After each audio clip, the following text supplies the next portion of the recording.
ഞാനിന്ന് വന്നിരിക്കുന്നത് നിങ്ങൾക്ക് കുറച്ച് സ്വീറ്റ്സ് തരാൻ വേണ്ടിയാണ്. എന്താണെന്നല്ലേ, ഈ Lay's, Kinder Joy, Dairy Milk ഇതിൻ്റെയൊക്കെ നിർമ്മാണമാണ് നിങ്ങളെ ഞാൻ കാണിച്ചു തരാൻ പോകുന്നത്.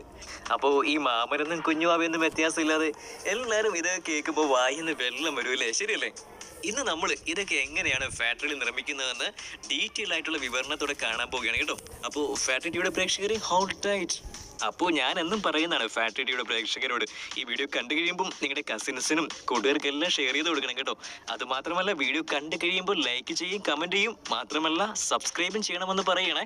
അപ്പോൾ നമ്മൾ ആദ്യം പറഞ്ഞ പോലെ സ്വീറ്റ്സ് ഇല്ലേ, അതിൻ്റെ നിർമ്മാണത്തിലേക്കാണ് നമ്മൾ കടക്കാൻ പോകുന്നത്. ആദ്യമേ തന്നെ നമ്മൾ നോക്കാൻ പോകുന്നത് ലേസ് എങ്ങനെയാണ് നിർമ്മിക്കുന്നത് എന്നാണ് ഫാക്ടറിയിൽ. ഓക്കെ, ഈ ലേസ് കഴിക്കാത്തവർ എന്നെ കേൾക്കുന്നവരിൽ വളരെ കുറച്ച് റേറെ കാണുള്ളൂ. അവർ ഇഷ്ടമില്ലാത്തവരായിരിക്കും ലേസ്. ഓക്കെ, അത് പോട്ടെ. അപ്പോൾ ഞാൻ ഈ പറഞ്ഞു വരുന്നത് മസാലയുടെ രുചിയുള്ള ലേസ് കുട്ടികൾക്കും മുതിർന്നവർക്കും എല്ലാം ഒരുപോലെ ഇഷ്ടപ്പെട്ട ചിപ്സാണ് അല്ലേ. എല്ലായിടത്തും ഒരുപോലെ പ്രചാരമുള്ള ലേസ് ചിപ്സുകൾ അപ്പോൾ നമുക്ക് എങ്ങനെയാണ് ഫാക്ടറിയിൽ നിർമ്മിക്കുന്നതെന്ന് കണ്ടിട്ട് വരാം. ഓക്കെ, ഈ ഉരുളക്കിഴങ്ങുണ്ടല്ലോ, ഉരുളക്കിഴങ്ങ് ഉപയോഗിച്ചാണ് ലേസ് നിർമ്മിക്കുന്നതെന്ന് എല്ലാവർക്കും അറിയാവുന്ന കാര്യമാണല്ലോ. അതിന് വേണ്ടിയിട്ട് ആദ്യം ചെയ്യുന്നത് ഈ ഗുണമേന്മയുള്ള ഉരുളക്കിഴങ്ങുകൾ കൃഷിയിടങ്ങളിൽ വളർത്തിയെടുക്കുക എന്ന പരിപാടിയാണ് ചെയ്യുന്നത്. അതിനുശേഷം ഇത് പാകമാകുമ്പോൾ മെഷീൻ ഉപയോഗിച്ച് പറിച്ചെടുക്കുന്നു. വീഡിയോയിൽ കാണുന്ന പോലെ മെഷീന് ഇവയെ പറിച്ചെടുക്കുകയും പിന്നീട് മറ്റൊരു ട്രക്കിലേക്ക് അത് കയറ്റുകയും ചെയ്യും.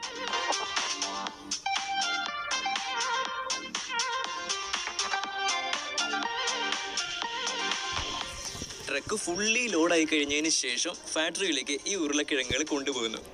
ലേസ് നിർമ്മാണത്തിൻ്റെ ആദ്യത്തെ പടി എന്ന് പറയുന്നത് ഈ ഉരുളക്കിഴങ്ങുകൾ ചൂട് വെള്ളത്തിൽ നന്നായിട്ട് കഴുകിയെടുക്കുക എന്നാണ്.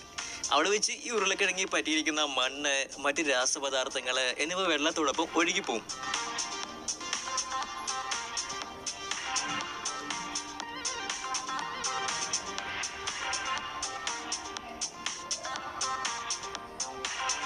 അതിനുശേഷം ഒരു കൺവെയർ ബെൽറ്റിലൂടെ ഈ ഉരുളക്കിഴങ്ങുകൾ കടത്തിവിടും. അടുത്തായിട്ട് ചെയ്യാൻ പോകുന്ന പണി എന്ന് വെച്ചാൽ ഈ മെഷീൻ ഉപയോഗിച്ച് ഉരുളക്കിഴങ്ങുകളുടെ തോലി പൊളിച്ച് മാറ്റുക എന്ന പണിയാണ്. അപ്പോൾ നമ്മുടെ ഈ മെഷീനിലൂടെ കടന്നു പോകുന്ന ഈ ഉരുളക്കിഴങ്ങിൻ്റെ തോലി പൊളിച്ച് പുറത്തേക്ക് വരും. അങ്ങനെ ഈ തോലി പൊളിച്ച് വരുന്ന ഉരുളക്കിഴങ്ങ് വെള്ളത്തിലിട്ട് നന്നായിട്ട് കഴുകി വീണ്ടും എടുക്കും. കഴുകിയ ഉരുളക്കിഴങ്ങുകൾ ഒരു കൺവെയർ ബെൽറ്റിലൂടെ കടന്നു പോവുകയും അവിടെ വെച്ച് ഫാക്ടറിയിലെ തൊഴിലാളികൾ നല്ല ഉരുളക്കിഴങ്ങ് ഏതാണ്, ചീത്ത ഉരുളക്കിഴങ്ങ് ഏതാണ് എന്ന് വെച്ച് വേർതിരിച്ചെടുക്കുക എന്ന പണിയാണ് പിന്നീട് ചെയ്യുന്നത്. ഇത് മെഷീൻ അല്ല കേട്ടോ ചെയ്യുന്നത്, ഞാൻ പറഞ്ഞ പോലെ ഫാക്ടറിയിലെ തൊഴിലാളികൾ തന്നെയാണ് ഇവ വേർതിരിച്ചെടുക്കുന്നത്. അതിനുശേഷം നല്ല ഉരുളക്കിഴങ്ങുകൾ മാത്രം സ്ലൈസ് ചെയ്യുന്ന മെഷീനിലേക്ക് കടത്തിവിടും. അവിടെ വെച്ച് ഉരുളക്കിഴങ്ങുകൾ ചെറിയ കഷ്ണങ്ങളായിട്ട് മുറിച്ചെടുക്കുക എന്ന പണിയാണ് ചെയ്യുന്നത്. ചിപ്സ് രൂപത്തിലായ ഉരുളക്കിഴങ്ങ് കഷ്ണങ്ങളെ തിളപ്പിച്ച എണ്ണയിലേക്ക് ഈ കൺവെയർ ബെൽറ്റിൽ നിന്ന് തന്നെ ഇട്ട് കൊടുക്കും. ചിപ്സ് കഷ്ണങ്ങൾ നന്നായിട്ട് ഫ്രൈ ചെയ്തെടുത്തതിന് ശേഷം കൺവെയർ ബെൽറ്റിലൂടെ അടുത്ത ഭാഗത്തേക്ക് പോകുന്നു.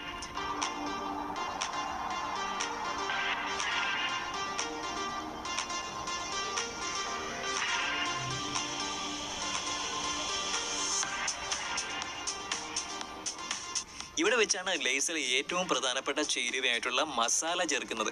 എന്നെ കേൾക്കുന്ന എല്ലാവർക്കും അറിയാലോ, ഈ മസാല ചേർക്കുന്നത് കൊണ്ടാണ് ലേസ് ഇത്രയ്ക്കും സ്വാദിഷ്ടമായി മാറുന്നത്.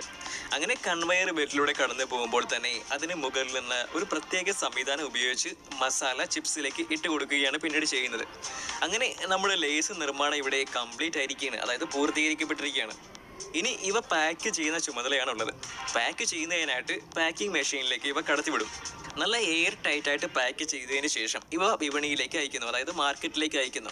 ലേസ് പാക്കറ്റുകൾ വായുവായിട്ട് യാതൊരു വിധത്തിലും ചിപ്സിന് ബന്ധമുണ്ടാകാതിരിക്കാൻ അതിലേക്ക് നൈട്രജൻ ഗ്യാസ് ആണ് നിറച്ചു കൊടുക്കുന്നത്.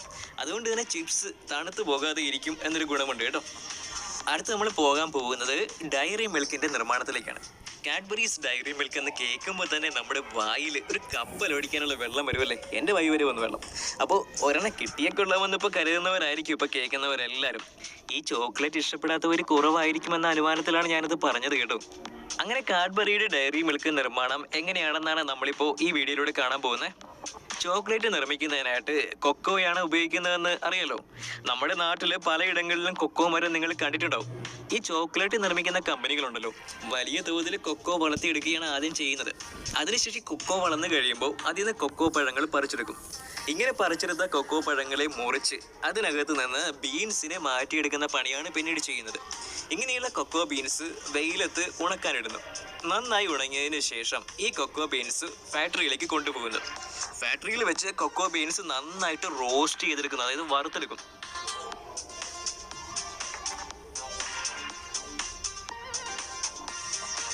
അങ്ങനെ വിവിധ പ്രക്രിയകൾക്ക് ശേഷം ചോക്കോ ചിപ്സ് പരുവത്തിലാക്കുന്നു.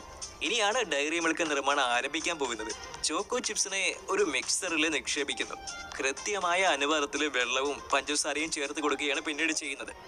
മിക്സറിൽ കിടന്ന് ഈ ചേരുവകൾ നന്നായിട്ട് മിക്സ് ചെയ്യപ്പെടുന്നു. ഒരു ലിക്വിഡ് ചോക്ലേറ്റ് രൂപത്തിലാണ് ഈ മിശ്രിതം മിക്സറിൽ നിന്നും പുറത്തു വരിക. വിവിധ മെഷീനുകളുടെ സഹായത്തോടു കൂടി ഈ മിശ്രിതത്തെ വീണ്ടും മിക്സ് ചെയ്യുന്നു. ഈ പ്രവർത്തനത്തിന്റെ എല്ലാം ഭാഗമായിട്ട് ചോക്ലേറ്റ് ലിക്വിഡ് നന്നായിട്ട് സ്മൂത്ത് ആക്കപ്പെടുന്നു. അതിനുശേഷം ഒരു കൺവെയർ ബെൽറ്റിലൂടെ കടന്നു വരുന്ന ഡയറി മിൽക്ക് മോൾഡുകളിലേക്ക് ഈ മിശ്രിതം ഒരു നോസിൽ വഴി ഒഴിച്ചു കൊടുക്കുന്നു. ഇത് തുടരെ അഥവാ കണ്ടിന്യൂസ് ആയിട്ട് നടക്കുന്ന ഒരു പ്രക്രിയയാണ്. ഇങ്ങനെ മോൾഡുകളിലായ ലിക്വിഡ് ചോക്ലേറ്റ് 2 ദിവസത്തേക്ക് ഫ്രീസറിൽ വെക്കുന്നു.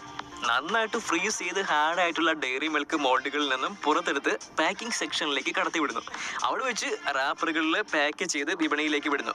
അതിനുശേഷമാണ് നമ്മളെല്ലാവരും രുചിയോടെ കാഡ്ബറീസ് മിൽക്ക് കഴിക്കുന്നത്. അടുത്തായിട്ട് നമുക്ക് കുട്ടികളെല്ലാം കാത്തിരുന്ന കിൻഡർ ജോയിനെ പറ്റി പറയാം.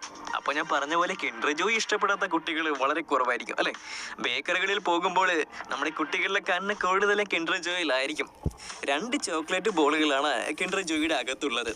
ഈ ചോക്ലേറ്റ് ബോളുകൾ മാത്രമല്ല, കുട്ടികൾക്ക് കളിക്കാനുള്ള ചില ടോയ്സും ഇതിനോടൊപ്പം ലഭിക്കുന്നുവെന്നാണ് കിൻഡർ ജോയ് കുട്ടികൾക്ക് കൂടുതൽ പ്രിയപ്പെട്ടതാക്കുന്നത്.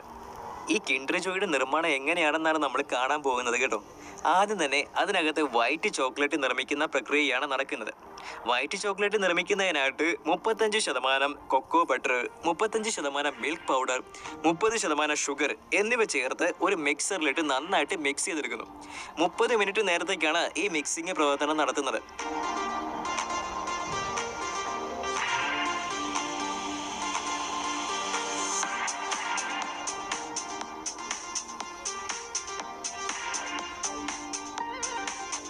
വൈറ്റ് ചോക്ലേറ്റ് ഇപ്പോൾ അങ്ങനെ തയ്യാറാക്കപ്പെട്ടിരിക്കുകയാണ്. അതിനുശേഷം ചോക്ലേറ്റ് ബോളുകൾ ഉണ്ടാക്കുന്ന പ്രോസസ്സാണ് ഇനി നടക്കാൻ പോകുന്നത്. അതിനുവേണ്ടി ഹാർഡ് ചോക്ലേറ്റ് ചിപ്സുകൾ ഒരു മെഷീനിലിട്ട് നന്നായിട്ട് മിക്സ് ചെയ്യും. അതിനുശേഷം അതിലേക്ക് ലിക്വിഡ് ചോക്ലേറ്റ് ചേർത്ത് കൊടുക്കുന്നു. 10 മിനിറ്റ് നേരം മിക്സിങ് തുടർന്നതിന് ശേഷം വീണ്ടും ചോക്ലേറ്റ് ലിക്വിഡ് ചേർത്ത് കൊടുക്കുന്നു. അതിനുശേഷം അരമണിക്കൂർ ആ മെഷീനിൽ കിടന്ന് ആ മിശ്രിതം മിക്സ് ചെയ്യപ്പെടുകയാണ് ചെയ്യുന്നത്. അങ്ങനെ കിൻഡർ ജോയ്ക്കകത്തുള്ള ചോക്ലേറ്റ് ബോൾ രൂപത്തിലേക്ക് ഇവ മാറ്റപ്പെടും.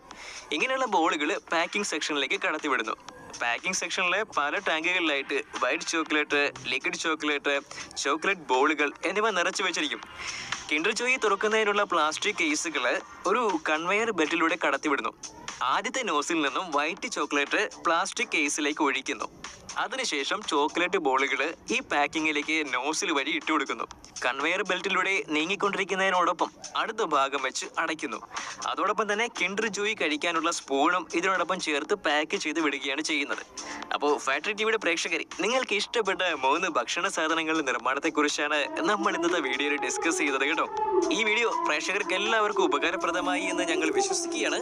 ഇനിയും ഇതേപോലെയുള്ള വീഡിയോകൾ കാണുന്നതിനായിട്ട്